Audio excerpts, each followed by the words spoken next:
रायजो राजाफोरनि आसा आरो मिजिंथि बायदियै गोख्रै खामानि मावगासिनो बिटिआरनि गोख्रों मावफुं सोद्रोमा रनजित बसुमतारिया। दासान्दि चिरां जिल्लायाव गोबां जौगालु लामा दालां आरो न' बायदि बिथांखिफोरखौ गोख्रै मावफुंबाय थानाय समावनो दिनै गंसे फरायसालिनि गोनांथार जेंनाखौ मावफुंना होदों बिथां रनजित बसुमतारिया। चिरां जिल्लानि सिङाव थानाय बेंटल हायर सेकेन्डारि स्कुलनि थिङा थांनाय समनि बारअन्थाइजों गब्लंलांजोबनानै दंमोन। नाथाय फरायसालिनि जेंनाखौ मिथिनाय लोगो लोगोनो गोख्रै मावफुंना होदों बिथां रनजित बसुमतारिया। 1968 मायथाइयाव गायसननाय बेंटल हायर सेकेन्डारि स्कुलनि गाहाय फोरोंगिरिया गोजोननाय फोरमायनानै मावफुं सोद्रोमा रनजित बसुमतारिनिसिम साबायखर बावदों। स्पेशली जोंनि जिनेखि लकेल इएम बिथांखौ हामबाय होननानै बुंदों। बिथांनि इनिशिएटिभआवहाय बे जानानै फैबाय। बेखौहाय जोंनि रनजित सारा गावनो हरग्रोबाय। गाहाय फोरोंगिरिया बुंदों मावफुं सोद्रोमा रनजित बसुमतारिया बे स्कुलनि जेंनाखौ गोख्रै मावफुंना होदों। मावफुं सोद्रोमानि आबुं हेफाजाबाव फरायसाफ्रा सोलोंथाइ लानायनि फारसे साबसिन जागोन होननानै फोरोंगिरिया फोरमायबावदों। गिबि गिबियावनो आङो हामबाय होननानै बुंदों सोमखोरखौहाय बेबायदि सम जोंनो लाफैनायनि थाखायहाय।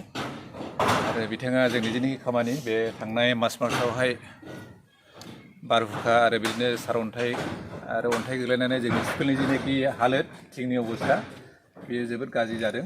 स्पेशली बे एमइ सेक्सन ओमफ्राय नैबे जिनेखि सार्कला मोनसे ब्लक दङ। थिंफ्रा गासिबो फ्राय बिदिनो गब्लंजोबनाय जादों। ओमफ्राय अखा हायोबा दा जोंहा जोबोद खस्थ' जायोमोन। दा बेखौ नायनानै जोङो माखासे बेबस्था लानो गोनां जानानै फैदों। आरो जोङो बिब्दिनो जोंनि जिनेखि प्रेसिडेन्ट दङ स्कुलनि प्रेसिडेन्ट बिथांखौ लानानै जोङो सिन्था खालामदों। आरो सिन्था खालामनायनि उनावहाय जों जेबो राहा नुयैखाय जोङो जोंनि जिनेखि इएम दङ लकेल इएम जों बिथांखौ जोङो लोगो लाहैग्रोदों। आरो बिथाङा जोङो फार्स्टआवहाय एसुरेन्स होदों दे आं बेखौ नायगोन होननानै। आरो थिग बेबायदिनो जोङो जोंनि जिनेखि एमसिएलए बिथांखौबो जों लोगो हमदोंमोन। आरो बिथाङा फैनानै नायफैलांदों आरो बिथाङाबो हेफाजाब होनायनि खोथाखौ बुंदोंमोन।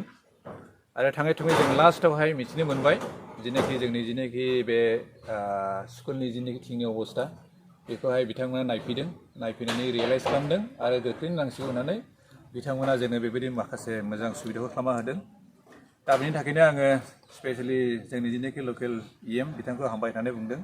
बिथांनि इनिशिएटिभआवहाय बेयो जानानै फैबाय। आं मिथिनाय बायदिब्ला बिथांनो जेसेबांनाखि बे थाखा फैसानि खरसा अर्थात थिंनि आरो मावनायनि बिथाङानो बेखौहाय जोंनो होबाय होननानै आं मिथिनो मोन्दों मोनसे फोथायजाथाव सुलुंनिफ्राय। बेखौनो आङो स्कुलनि गोनां जानानै बिथांखौ बे हाबाफारि लानायनि थाखायहाय आरो बिथांनि बेबायदि जोंखौ अननायनि थाखाय आङो गोसो सिंनिफ्राय बिथांखौ स्कुलनि तरफनिफ्राय आङो हामबाय होननानै बुंनो थाखाय गोसो जादों। बे स्कुलनि नामा जाहैबाय बेंटल हायार सेकेन्डारि स्कुल। बे स्कुला 1968 मायथाइयावहाय गायसनजादोंमोन आरो दिनैसिम बियो मोजाङैनो सोलिगासिनो दङ। जोंनि जिनेखि बे ओनसोलनि जेसेबांनाखि फरायसुला आरो फरायसुलिफोर बिसोरनि जिनेखि नांगौ बे नांगौखौ बे स्कुला दिनैहाय सुफुंगासिनो दङ। आरो आं फोथायदों बे स्कुलनि दारैहाय गोबां बे ओनसोलनि मानसिफ्रा दिनै सोलोंथाइखौ मोननो हाबाय। आरो आङो उनावबो आसा खालामदों बे स्कुलनि दारैहाय ओनसोलाव थानाय गासिबो सुबुं माहारिफ्रा बिनिफ्राय बेनिफिट बा एडभान्टेजखौ मोनगोन होननानै आङो मिजिं थिदों। जोंनि स्कुलनि नामा जाहैबाय बेंटल हायार सेकेन्डारि स्कुल।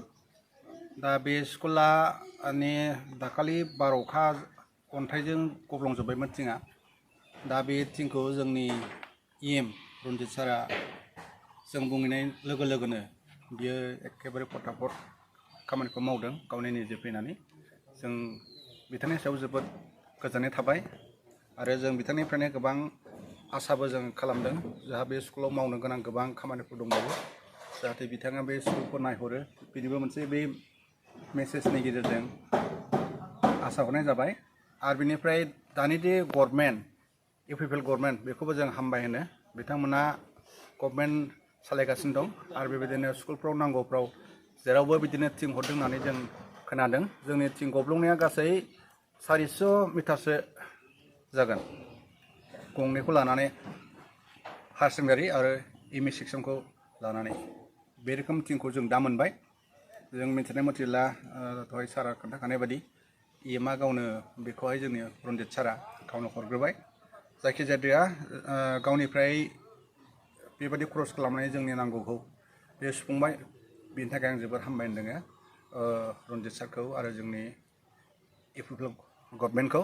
लोगोसे आं जोंनि बे स्कुलनि फोरोंगिरिफोरखौबो बाख्नायनो गोसो जादों देग्लाय रिजाल्टआ मेट्रिकनिफ्राय लानानै हायार सेकेन्डारिजों खुब मोजाङानो थांनाय बोसोरफ्राव एसेबां माने जों नाम खामायनो हायाखैमोन बे बोसोराव साबसिन मेट्रिकनि रिजाल्ट हायार सेकेन्डारि रिजाल्ट बेयो खुब मोजां होनजायो आङो जोंनि जेसेबांनाखि बाव स्टाफफोर दङ जोंनि फोरोंगिरिफोर बिथांमोनखौ गोसो होनानै फोरोंनायखाय आं हाजासे गोसो गोरबोजों हामबाय होननानै बाख्नायदों जाहाथे फिउचाराव जोंना आरो बेबायदिनो मोजां फरायसा ओंखारबावो टपार डिस्टिंसन बेबायदि मार्क लाखिनो हानाय जोंनि स्कुलनिफ्राय जायो जोंनि फोरोंगिरिफोरजों जोबोद आसा थाबाय ओमफ्राय जोंनि फोरोंगिरिफ्रा गासिबो क्वालिफाइड गोजा आंहा आफादगिरि हिसाबै बिथांमोननि सायाव जोबोद गोजोननाय दं आरो बे स्कुलखौ फोजौलांनाय जेसेबां हायो एसेबां मदद होनायाव दं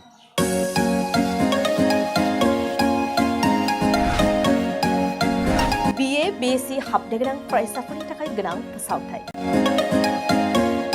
गसाइगाव जारागुरि गोविन्द बसुमतारी फरायसालिमायाव BA BSc डिग्रीनि मुं थिसननाया सोलिगासिनो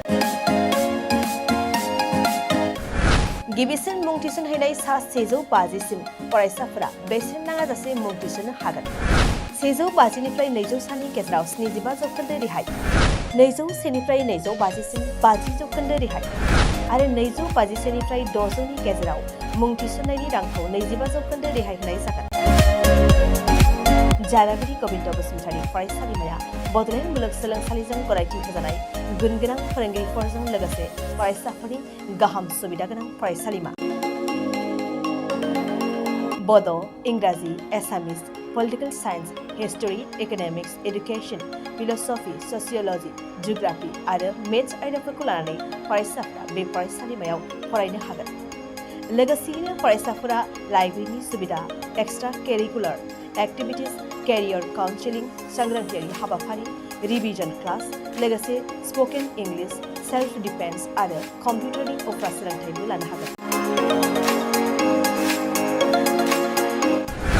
गोनो गोथो मोनदोंब्ला दानो 9706680878 700227129 आरो 7002131754 जानबुं अनजिमायाव जगाजग खालाम college website www.gbcj.edu.in email ID govindcollege@gmail.com